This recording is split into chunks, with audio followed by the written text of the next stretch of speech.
Усвоен протоколот за транзит на странски државјани низ Македонија, но до целосна стабилизација на состојбата сите државјани на други земји кои сакаат да минат низ Македонија ќе можат да го сторат тоа само на одредени места. Табановце, Деве Бајр, Богородица, Ќафасан, Блаци и аеродромот Скопје се граничните премини кои ќе бидат отворени за транзит низ земјава. Исто така, ограничено и времето за кое ќе мораат да ја напуштат Македонија.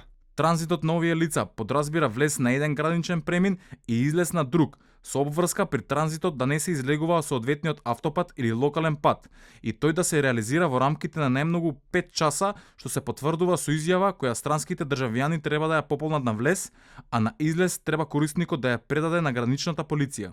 Се наведува во соопштенијето од владата. Оваа информација особено го израдува жителите на соседна Србија, кои секоја година преку Македонија одат во правец на Грција. На јужната граница ќе биде отворен преминот Богородица Евзони, а според проценките на српските медиуми, на возачите ќе им бидат потребни не повеќе од 3 часа за да излезат од Македонија. Од утре официјално стартува туристичката сезона во Грција за жителите на балканските земји, а од 1 јули државата ќе ги отвори границите за сите посетители, без дополнителни рестрикции и само со тестови по случаен избор.